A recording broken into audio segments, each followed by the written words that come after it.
I can't believe कि ऐसा भी कुछ हो सकता है, पर ये सब कुछ पहली बार हो रहा है ऐसा भी नहीं है। 2013 का केदारनाथ डिजास्टर, 2021 का चमोली ग्लेशियर बस्ट और अब ये 2025 का धराली फ्लैश फ्लड, ये तीनों सिर्फ नेचुरल डिजास्टर्स नहीं थे बल्कि तीन बड़े वार्निंग साइंस भी थे। आपने भी देखा होगा, हर बार जब भी कोई बड़ा हादसा होता है इंक्वायरीज बैठाई जाती है और कंपनसेशन अनाउंस कर दिया जाता है, लेकिन जिस चीज की सबसे ज्यादा जरूरत है, जैसे लॉन्ग टर्म इकोलॉजिकल प्लानिंग की, सस्टेनेबल कंस्ट्रक्शन गाइडलाइंस की, स्ट्रिक्ट टूरिज्म पॉलिसीज की, ये या तो ग्राउंड लेवल पे एग्जिस्ट ही नहीं करता या अगर करता है तो सिर्फ पेपर तक ही सीमित रह जाता है। अब इस पे कोर्ट क्या कहती है ये समझते हैं। तो सुप्रीम कोर्ट ने बार बार अपने कई सारे लैंडमार्क जजमेंट्स पे ये क्लियरली हाईलाइट किया है कि हिमालय जैसे इकोलॉजिकली सेंसिटिव जोन में हमें प्रिकॉशनरी प्रिंसिपल अप्लाई करना चाहिए, जिसका सिंपल मतलब ये होता है कि सबसे पहले तुम एनवायरमेंट प्रोटेक्शन और इम्पैक्ट असेसमेंट करो और इसके बाद ही किसी भी डेवलपमेंट प्रोजेक्ट की परमिशन दो। लेकिन यहाँ पे आपका ये समझना भी जरूरी है कि किसी भी कोर्ट का काम जजमेंट देने तक या गाइडलाइन फ्रेम करने तक सीमित होता है।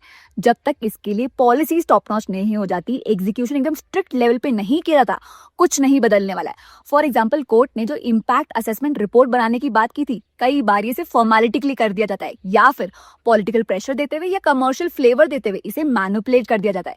आज भी कई सारे सेंसिटिव एरियाज में इलीगल कंस्ट्रक्शन हो रहा है, हिल कटिंग हो रही है, इलीगल इंक्रोचमेंट जारी है। आपके हिसाब से इंडिया में इन्वायरमेंट को ग्रांटेड ना लेने के लिए, इसे प्रोटेक्ट करने के लिए, इन्वायरमेंट को एक प्रायोरिटी बनाने के लिए हम और आप क्या कर सकते हैं, बताना जरा।